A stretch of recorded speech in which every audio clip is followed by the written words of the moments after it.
陳曉峰議員。多謝主席。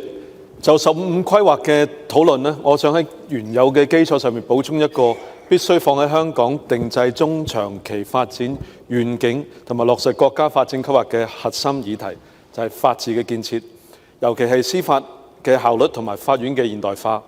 因為香港呢，要喺高質量發展同埋高水平對外開放嘅大局之中穩住優勢，增強動力呢，法治唔係淨係配套，而一個核心競爭力嘅核心作業系統，好似一部電腦嘅 OS 咁樣。如果我哋跟住國家嘅規劃，學到啲套路啊，擁有啲工具，但係冇內功嘅心法呢，只能夠耍出花拳繡腿嘅啫。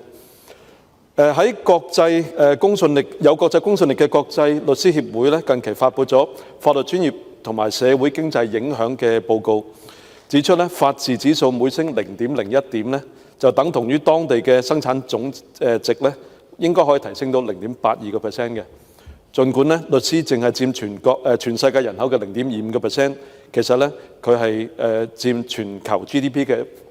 1.7% 嘅可以做到。咁過去一年呢，係做咗1.6萬億美元嘅經濟效果㗎。香港嘅法治越穩固咧，社會就越趨繁榮。法治越被信賴咧，資金、人才、企業咧都會決策都願意留喺香港同埋嚟香港嘅。法治要真正嘅穩固咧，其中一個關鍵咧就係司法獨立，可唔可以有效咁樣運作？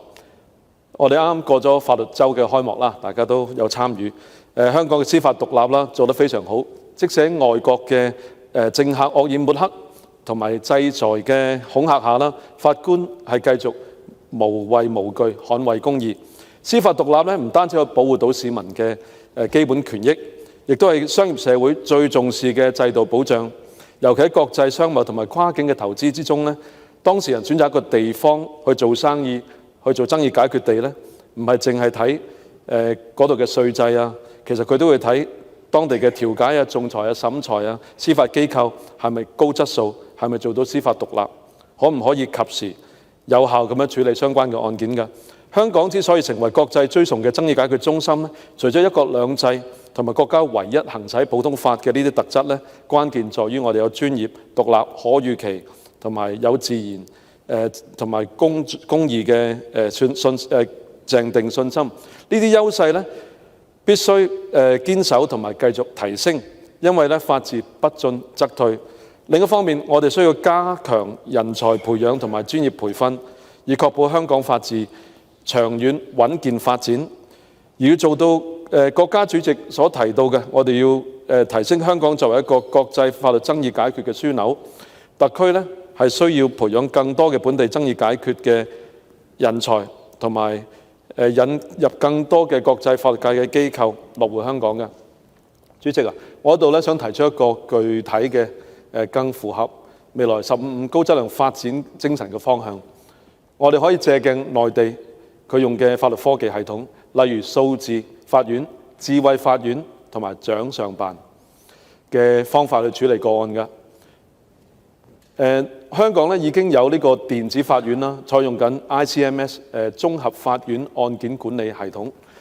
就做得唔錯，就做到處理文件送達啊、接收啊、查閱法庭嘅文件等等，但係亦都有進步嘅空間。我認為可以參考內地佢個訴訟嘅服務平台啦，可以用個人嘅身份認證系統，例如香港已經有嘅 I Am Smart 或者 I Am Smart 加。以 A.P.P. 咧、Apps 咧整合立案、調解、送達、庭審、交費等嘅功能，真正一站式，避免市民要奔波。呢個咧作為我哋嘅改革嘅理念，去將訴訟嘅事務流程標準化、數據化，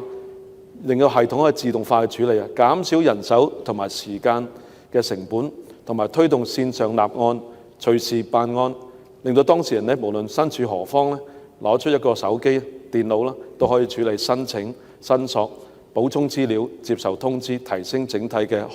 可靠性同埋效率。主席，推動數字化同埋智能化，就可以強化司法，提升可及性，唔係取代法官嘅判決。主席，我係支持議員嘅動議同埋修正，謹此致辭，多謝。